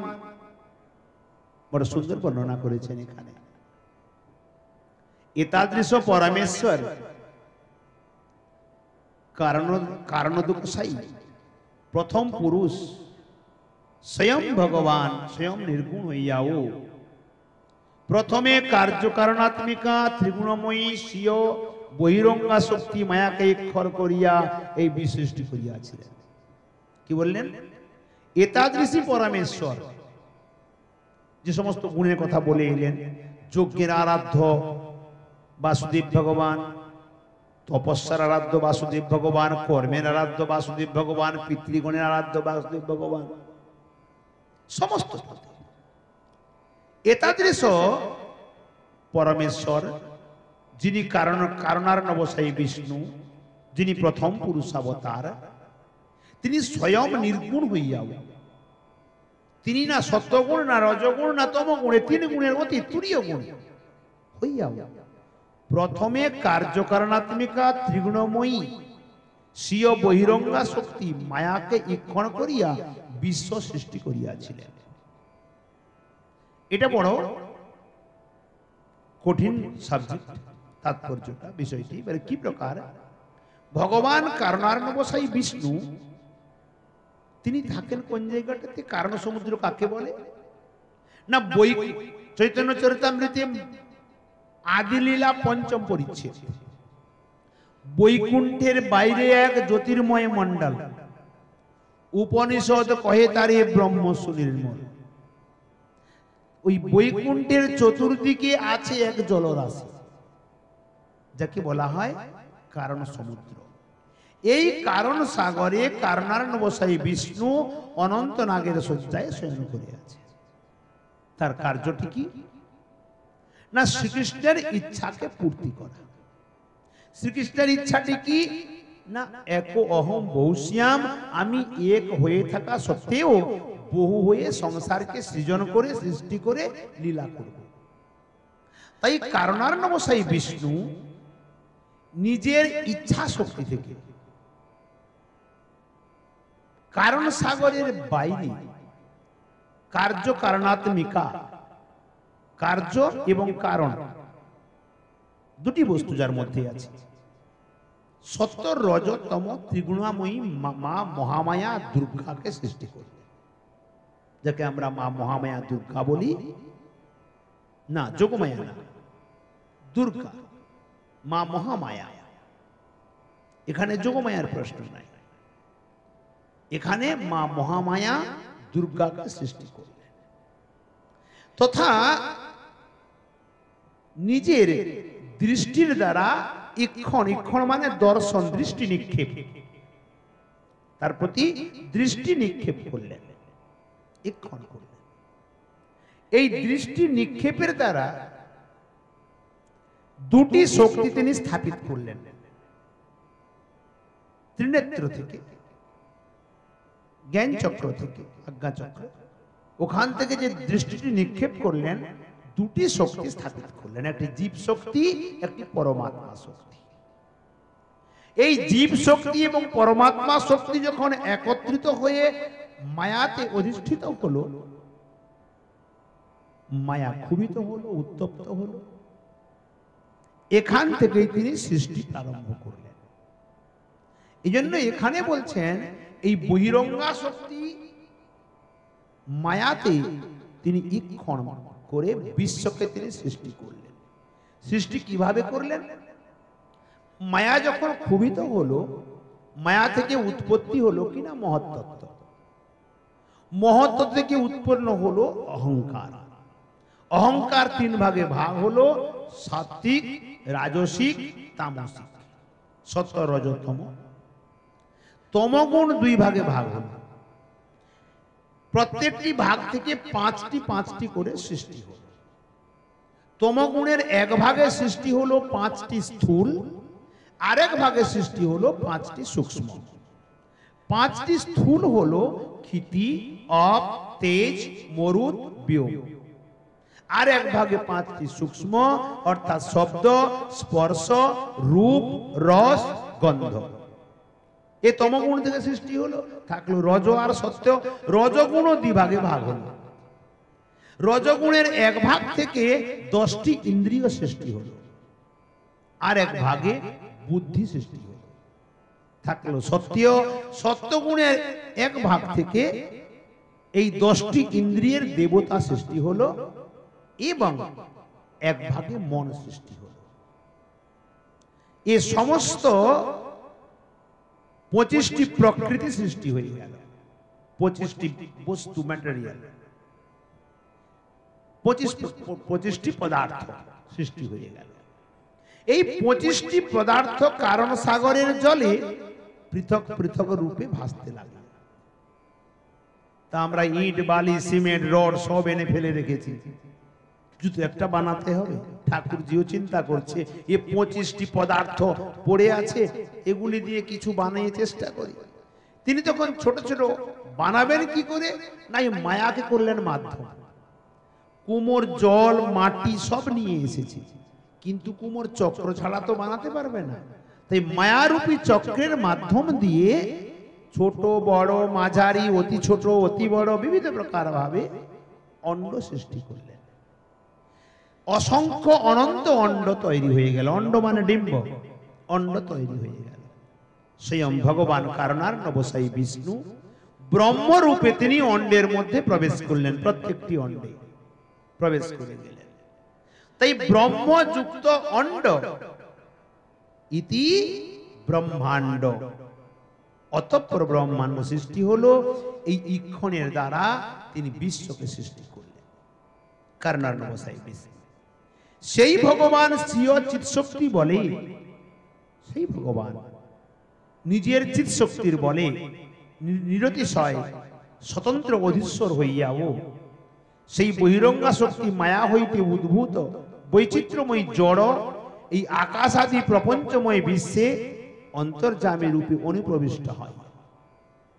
তিনি অন্তর্যামী রূপে প্রবেশ করলেন, হইয়া সগুণের ন্যায় প্রকাশিত হন।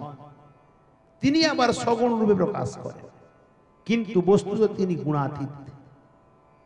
ব্রহ্মাণ্ডান্তর্গত দ্বিতীয় পুরুষ গর্ভদোষাই বিষ্ণু রূপে তিনি ব্রহ্মাণ্ডের গর্ভদেশে প্রবেশ করলেন।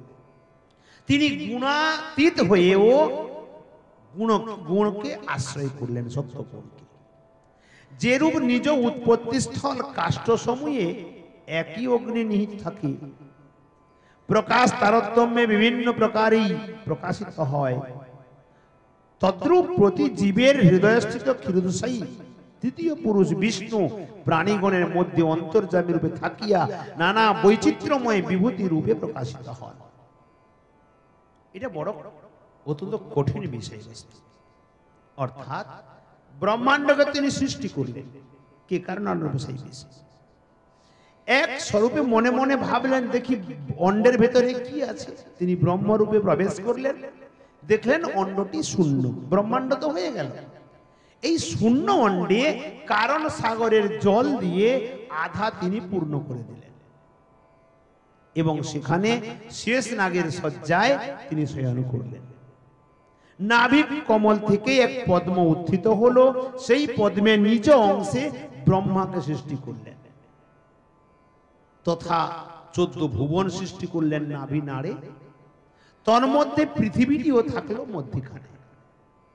এই 14 ভুবনের নিচের দিকে হলো, পৃথিবী থেকে নিচের দিকে অতল, বিতল, সুতল, তলাতল, মহাতল, রসাতল, পাতাল।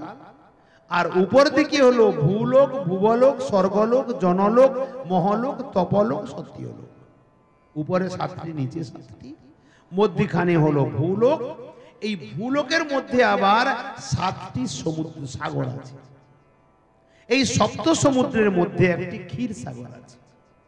এই ক্ষীর সাগরে গর্ভত গোসাই বিষ্ণু তিনি আরেক নারায়ণ রূপে প্রকটিত হলেন, যাকে বলা হয় ক্ষীরোদশাই বিষ্ণু বা তৃতীয় পুরুষ অবতার।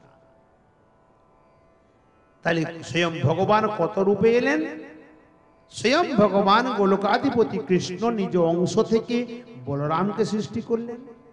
তদনন্তর বৈকুণ্ঠাধিপতি বিষ্ণু হলেন 2, তৎপশ্চাৎ কারণার্ণবসাই বিষ্ণু 3, গর্ভত গোসাই বিষ্ণু 4 এবং ক্ষীরোদশাই বিষ্ণু 5।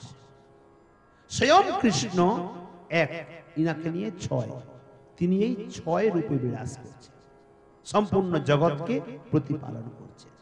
এখন ইনাদের কার্য কি? এতজন বিষ্ণুর কার্যটা কি? যিনি ক্ষীরোদশাই বিষ্ণু আমাদের জগতে বিদ্যমান, উনি প্রত্যেকটি জীবের অন্তরে অন্তরাত্মা পরমাত্মা রূপে আছেন। তাই ইনাকে বলা হয় ব্যষ্টি জীবের অন্তর্যামী, অর্থাৎ সমস্ত ব্যষ্টি মানে সমস্ত জীবের অন্তর্যামী ক্ষীরোদশাই বিষ্ণু। এই জন্য চৈতন্য চরিতামৃতে মঙ্গলাচরণে দিয়েছেন যস্যাং সাং সাং সহ পরাত্মা খিলানাম, যার অংশস্য অংশস্য অংশস্য অংশ অখিল জীবের পরমাত্মা স্বরূপে বিদ্যমান, এখানে বলেছেন। তো ক্ষীরোদশাই বিষ্ণু অনন্ত জীবের অন্তরে তিনি পরমাত্মা রূপে বিদ্যমান। গর্ভত গোসাই বিষ্ণু না, তিনি ব্রহ্মাণ্ডের অন্তর্যামী। যেমন জীবের অন্তর্যামী ক্ষীরোদশাই বিষ্ণু, সেই প্রকার সম্পূর্ণ প্রত্যেকটি ব্রহ্মাণ্ড আছে। প্রত্যেক ব্রহ্মাণ্ডের মধ্যে গর্ভদশাই বিষ্ণু আছেন। ইনি সমস্ত ব্রহ্মাণ্ডের অন্তর্যামী। অতঃপর বলছেন কারণার্ণবসাই বিষ্ণুর কার্যটি কি?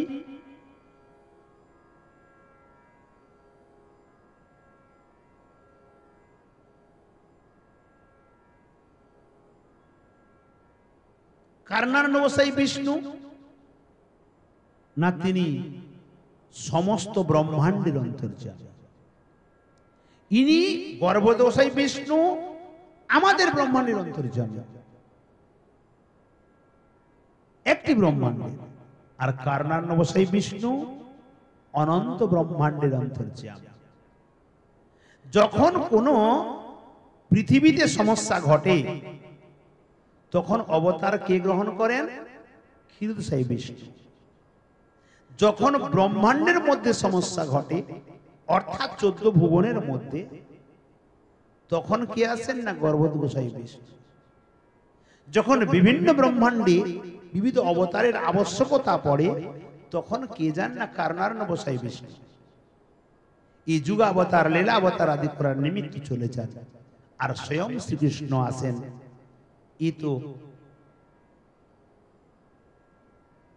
ব্রজের সহিত তিনি আসেন কৃষ্ণ প্রেম রসকে আস্বাদন করার নিমিত্ত। শান্তদাস সখ্যবাৎসল্য আদি এই চৈতন্য সুন্দর দিয়েছেন কি অষ্টাবিংশ চতুর্যুগে দাপরের শেষে ব্রজের সহিত কৃষ্ণ স্বয়ং প্রকাশে, এ প্রসঙ্গ আলাদা চলে গেল। সৃষ্টি থেকে এ 3 বিষ্ণু এই প্রকার সৃষ্টি কার্যে সহায়তা লীলা করতে আছে।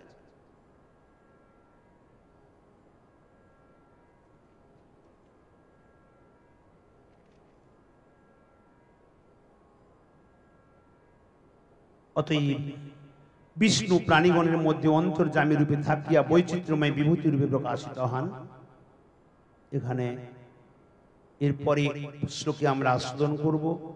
আজকে এখানে বিশ্রাম দিই, অনেকক্ষণ হয়ে গেছে, 7টা থেকে আরম্ভ হয়েছে, তো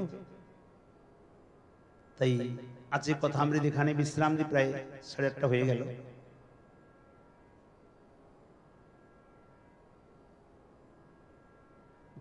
ও আরেকদিন আলোচনা হবে,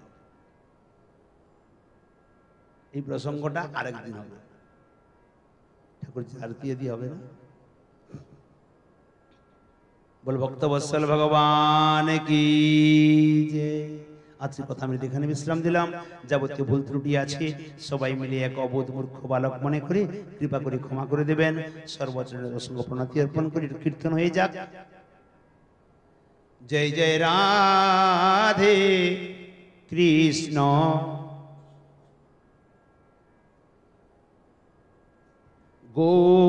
গোবিন্দ, জয় জয় রাধে কৃষ্ণ গোবিন্দ, রাধে গোবিন্দ, রাধে গোবিন্দ, রাধে গোবিন্দ,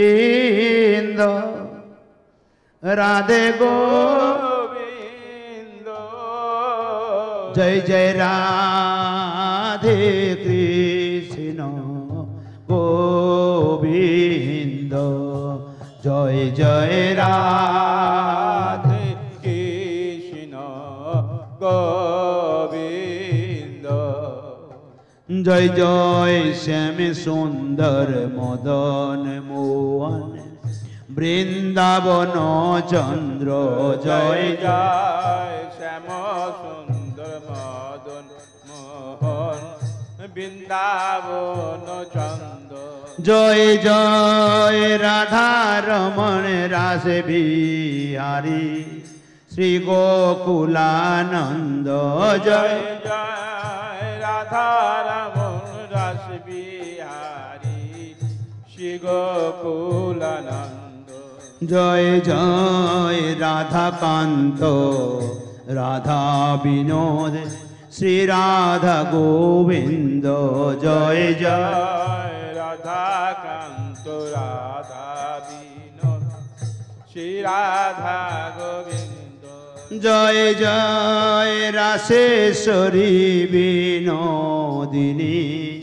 বানুকুল চন্দ্র, জয় জয় রাসেশ্বরী বিনোদিনী ভানুকুল চন্দ্র, জয় জয় ললিতা সখায়াদি যত সখী বৃন্দ, জয় জয় ললিতা বিষাদায়াদি যত সখী বৃন্দ, জয় জয় শ্রীরূপ মঞ্জরি আদি মঞ্জরি অনঙ্গ, জয় জয় শ্রীরূপ মঞ্জুরি আদি মঞ্জুরি অনঙ্গ, জয় জয় পূর্ণমাসী কুন্দলতা জয় বীরাবৃন্দ, জয় জয় পূর্ণমাসী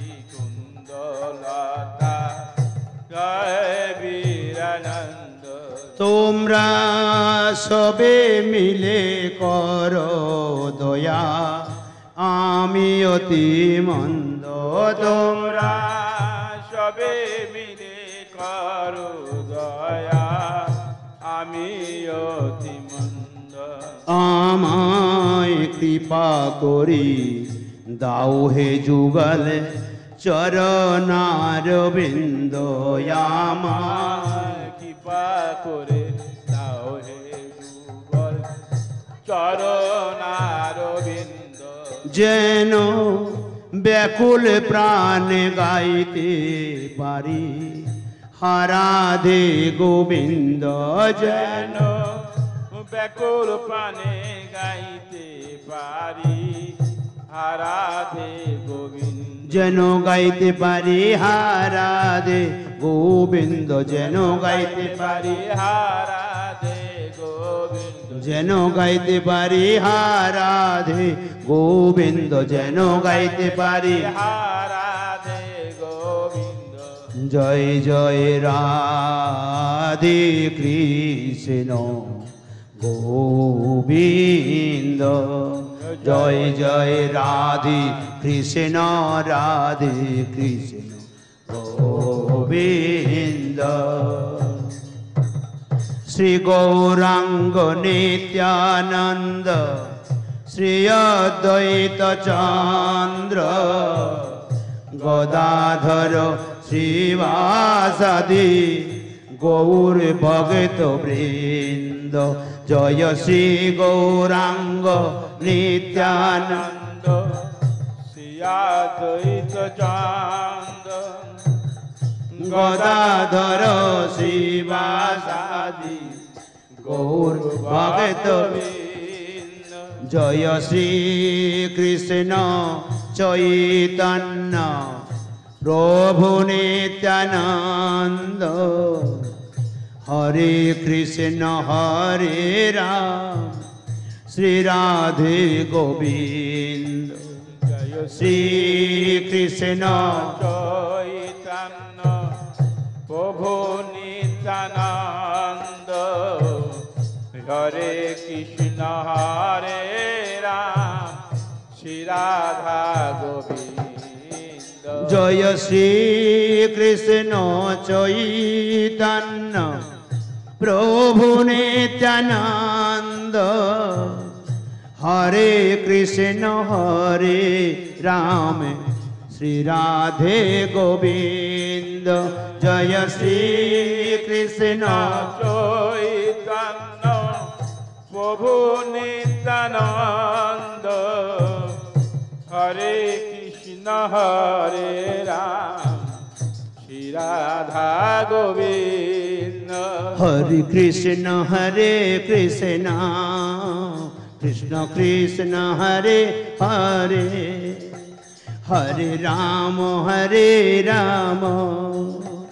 রাম রাম হরে হরে হরে কৃষ্ণ কৃষ্ণ কৃষ্ণ কৃষ্ণ হরে হরে হরে রাম রাম রাম রাম হরে হরে হরে কৃষ্ণ কৃষ্ণ কৃষ্ণ কৃষ্ণ হরে হরে হরে রাম রাম রাম রাম হরে হরে হরে কৃষ্ণ রাধে কৃষ্ণ কৃষ্ণ হরে হরে হরে রাম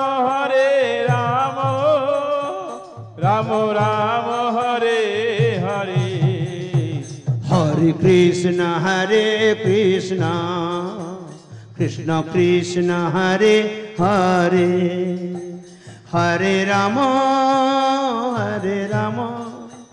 রাম রাম হরে হরে হরে কৃষ্ণ কৃষ্ণ কৃষ্ণ কৃষ্ণ হরে হরে হরে রাম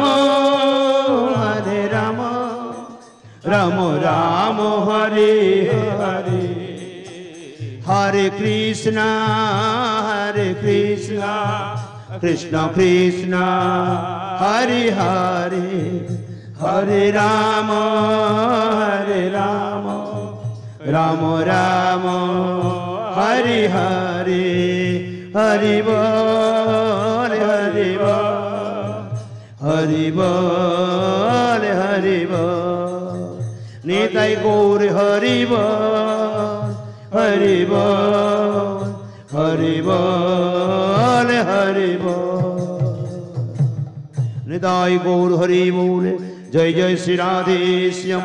बोल भक्तवत्सल भगवान की श्रीमद् भागवत महापुराण की श्री सूर्य गोस्वामी जी महाराज की जय, श्रीमद् व्यास जी महाराज की जय, श्री परीक्षित जी महाराज की जय, श्रीमद् भागवत कथामृत की जय, हरिनाम संकीर्तन की जय, श्री राधा माधव लाल की जय, सौपस्थित भक्त मंडली की जय, अपन अपन श्री गुरु महाराज की जय। जय जय श्री राधे श्याम निताई गौर हरि बोल।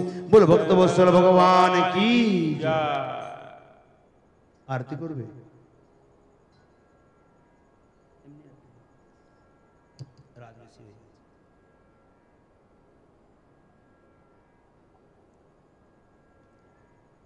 श्री राधे समस्त যারা লাইভে আছেন তাদের কাছে নিবেদন আপনারা 6:30 থেকে 7টার ভিতরে লাইভে চলে আসেন। বিশ্রামের সময় লাইভে এলে কি করে হবে, যে আপনারা 6:30 থেকে 7টার মধ্যে চলে আসেন।